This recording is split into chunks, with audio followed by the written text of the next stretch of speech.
Ну, в основном нас, я не знаю, но у нас получилось так, что в нашей церкви очень много братьев-служителей, которые практически не задействованы нигде. И я этим моментом использовался. Понимаете? То есть, ну, представьте, церковь большая, 600 у нас с лишним где-то членов приблизно, а служителей много, и они не могут каждое воскресенье где-то проповедовать, и не всегда. И я вот этим моментом использовался. То есть, если у вас такая возможность есть, вы это можете использовать. Почему бы нет? То есть, и я подходил, вижу служителя, вот спрашиваю, образование есть? Есть. Плюс еще я сделал, вот у меня есть здесь, вот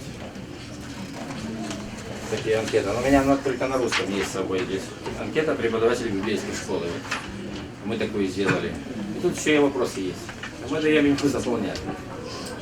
Там есть рекомендации пастора, вот дальше. Рекомендации директора библейской школы. Ну, это мы чисто для себя в архив ложим ее. И вот эту информацию, я не думаю, что если вы не учились, где вы здесь не заполните, что я имею какое-то образование. Это просто для себя делаю. Ну вот, это я вкратце так вам рассказал, как оно есть. Если еще, пожалуйста, вопросы. Кто-то вопрос там просил. Уже ответили на вопрос. Уже ответил, да? Что? Флорида? Да. Есть такой библейский институт Флорида. Это вы с ними связаны? Это вы имеете в виду Джексонвилл, и на которой вас сегодня учила петь? Да, мы с ними контактируем. А у вас кроме библейской школы есть подростковые Нет. Время служения стараемся, да. Ну как, не часто, но практикуем. Мы включаем их в программу библейская школа и иногда вместе с воскресной школой. То есть, потому что не всегда такой возможности есть, но мы стараемся делать, чтобы они принимали участие. Я имею в виду, например, суббота. У вас подростковая только в субботу или Только, еще есть? только суббота, да. Да, суббота. И у вас всего лишь 40 детей ходит, а остальные где? Если кто-то с родителями не С родителями общается, наверное. Я не знаю, если я сказать, но мы стараемся, чтобы привлечь. Я иногда подхожу к родителям, вижу, что вот его ребенок такой не особо хороший. Прихожу и говорю, ну зачем тебе потом тратить время на это? Отправлю в библейскую школу, не жалей $120 эти. Ну пусть, там чему-то научат. Потому что мы стараемся изложить эти предметы, такие как христианская этика. То есть у нас сестра преподает отношения между полами. Сестра у нас хорошо преподает вот это. Мы стараемся это тоже преподать. В общем, все предметы довольно история христианства, география. Ну, все так стараемся уважать, чтобы это было понятно. Допустим, такой предмет, как эволюция, мы преподаем. То есть у нас очень хороший преподаватель, если он заканчивал в Канаде библейский колледж. Молодой брат, он не служитель, но он образование имеет, но он очень доступно говорит, преподает сильно. И на следующий год я его хочу просто расширить, его занятия, то есть его предмет немножко расширить, дать больше возможностей. Я вижу, он способный, и способности человека иногда нужно их расширять. То есть все это должен видеть директор, кто занимается, это все мы должны видеть. Потому что если мы будем только где-то в одну сторону смотреть, мы это не можем видеть. Так что вы будущие директора, да? В будущем, да? Я надеюсь. И я вам скажу, что на сегодняшний день это самое распространенное движение работы с подростками, потому что было время, когда его сильно пустили. И оно самое больное место в церкви. Самое такое. Ну вот, вкратце я вам так и рассказал.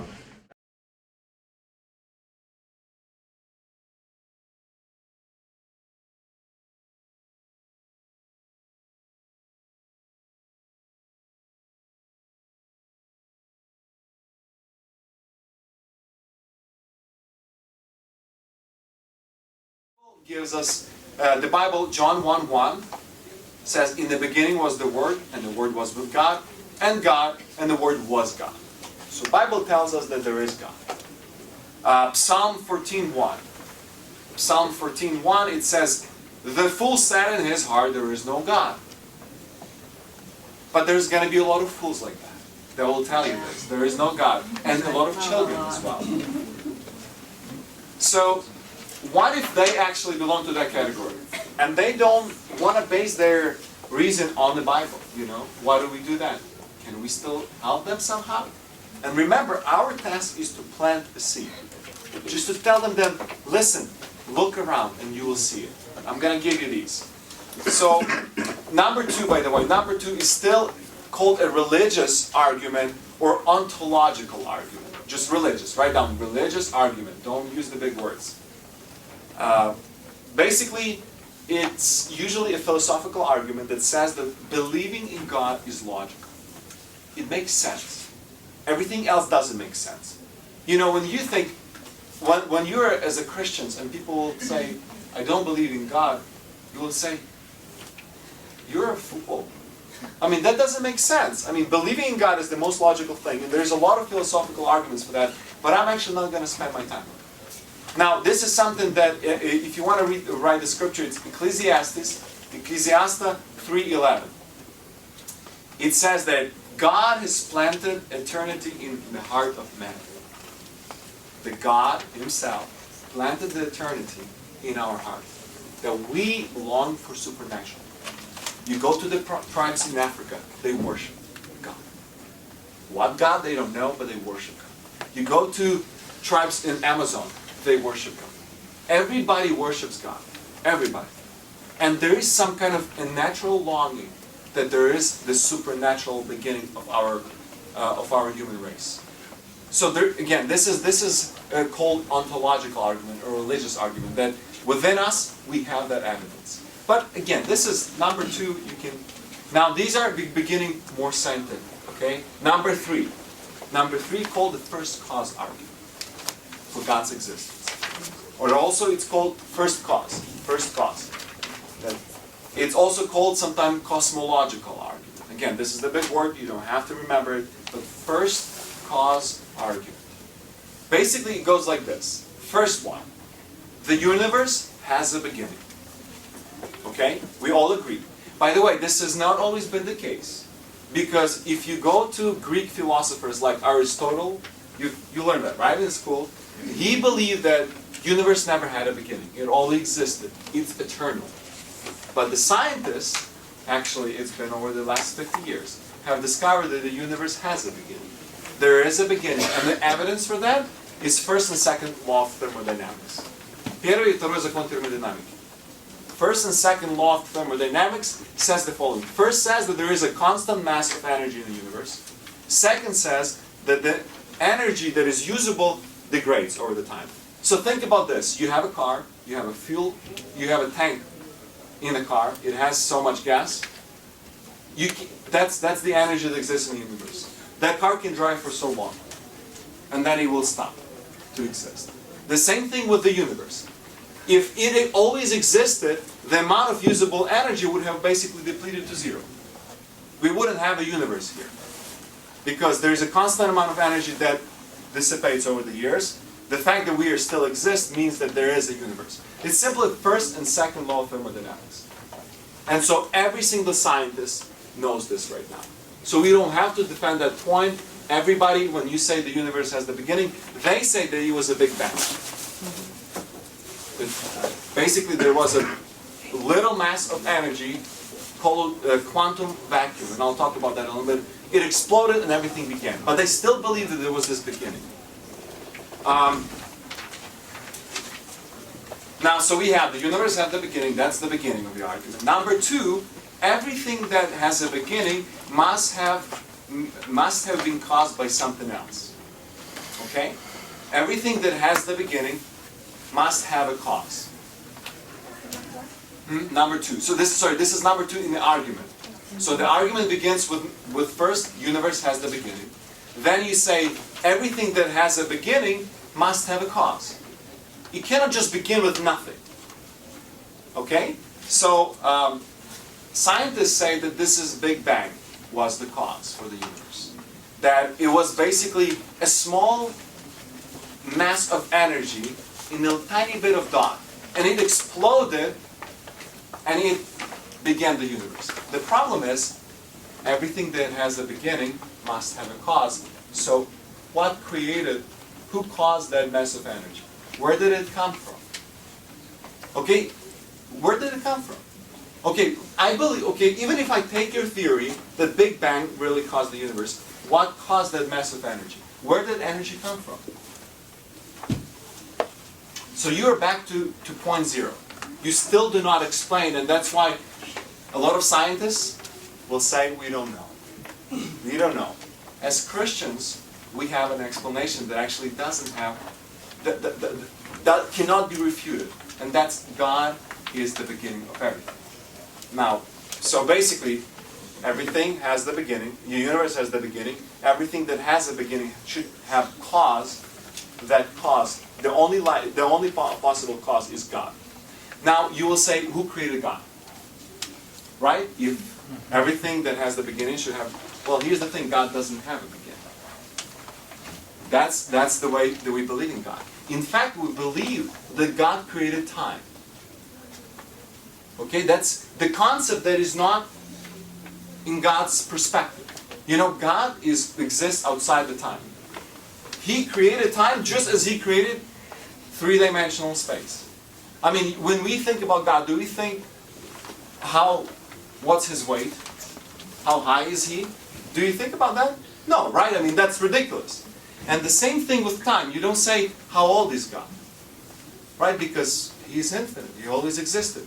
God existed outside the system, our universe. He started the time, and He started everything else. So God doesn't need to have a cause. Because He doesn't have a beginning. So you don't have to explain why God, so that's basically the end. And every scientist who hears this argument, they will not be able to refute it. Again, it has an element of faith, that it's really God who is the cause behind everything supernatural. They actually believe, right now there is a new theory called the quantum physics, what basically explains that it's parallel universes that have spilled the energy over into our universe and begun our universe. Then you go in, well, who created those universes? And so they still don't have the explanation. The only plausible explanation that the first cause is God. And He doesn't have to be caused by anything because He never had a beginning. He created time. Okay, this is very important that you explain that God created time. That's why you cannot say how old is He or when was He born. You don't need to explain that because He created time. Number 4 argument, and it's not, again, it's a scientific argument called argument of design. We sometimes hear this intelligent design. It's also called sometimes a theological argument. And the idea is very simple. Again, it's 3 steps. First one, all design implies a design. So what it means? My watch. If I were to tell you that this watch has been caused by chance, what would you tell me? You should go to psychiatric hospital, or they should do some tests on you. I'll say, I just threw some dust in the air and they all came together and gave me this watch. You'll say I'm crazy. Why? Because it has a design. You look in it and it has so many details. It's built in a way. And so right away, your conclusion is very right one. Somebody has created this watch. There is a design, therefore there has to be a designer who made this watch. Does that make sense? Okay, well, let's look at the universe. Let's look at the universe.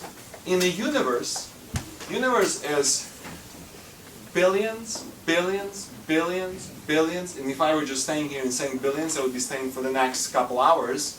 Time's more complicated than this. The cosmological constant, and this is the term, scientific term. Cosmological constant is tuned to 120th degree. What it means that, for example, law of gravity. What's the measurement of law of gravity? Do you know the constant for the law of gravity? 9.8. Now, if you were to change that with just a tiny bit, we would all fly into the space. Because there would not be enough gravity for us to hold on the Earth. If you were to change that by one way, the other way, we would just basically fall to the ground. And it's tuned specifically so that we could walk, that our body could function normally. Okay? This is only one constant. There are hundreds of physical constants like these, and they're all tuned just precisely. Who did that? Who did that? Who tuned the universe? Who made this watch?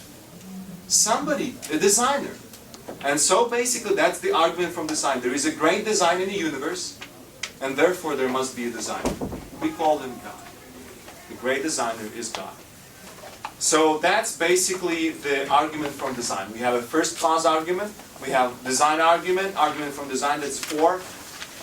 Number 5 is also a very valid argument. It's called a moral argument, or sometimes called information argument. Okay, that's another title for it. So the moral argument says the following. There are objective moral values, and therefore God exists. What I mean by that? There are objective moral values. I mean that we have conscience. We can say this is good and this is evil. How do you know that this is good and this is evil? We know that killing people is evil. We know that. You don't have to teach anybody that. You know that. This is something that is within you. Information has been planted in your heart. It could not be passed from parents. Because how did parents learn that it was good or evil? If it's the parents who taught us, well, who taught our parents? Their parents. Who taught their parents? So basically this is something, is not material, it's something that we learn. We have these moral values that cannot be explained. Information has to be supernatural. And we believe that that's God. Because of the moral values. So again, this is again points out that there is God, there is a Creator.